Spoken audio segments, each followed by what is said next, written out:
اولین دلمه 1404.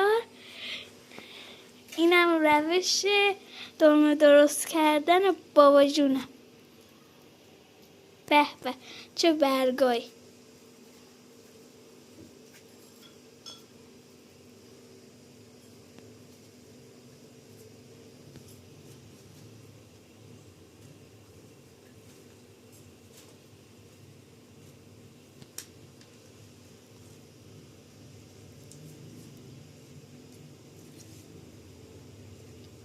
ببینید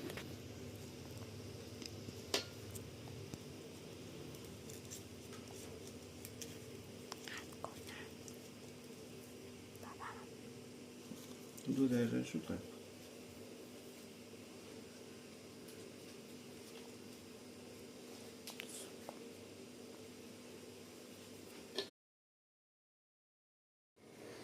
خب بچه حالا دلمه من آماده شد. یک تعدادی پیچیدیم گذاشتیم تو قابلمه که نگاه بکن چه طرزیش خوشگل، چه خوش رنگ.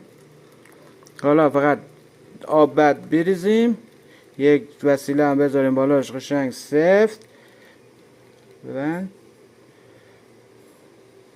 خب اینم آب جوش.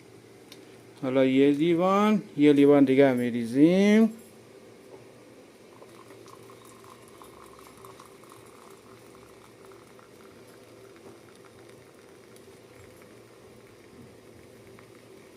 ببند. یکم دیگه. خب این شد. 2 لیوان ریختیم و قشنگ آب لابلاشونو بگیره. حالا یک در قابلمه کوچیک‌تر. خب سلام بچه ها، حالا اومدیم موقع درباز کردن دلمه ها. اوه اوه اوه اوه اوه اوه اوه.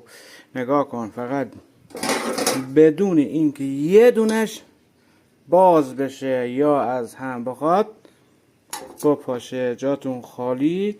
چی دلمه ای خدا، چی دلمه ای پسر. یه دونش هم باز نشده، یه دونش هم نگاه خیلی خوشگل. به جاتون واقعا خالی. خب حالا اینها رو باید خورد و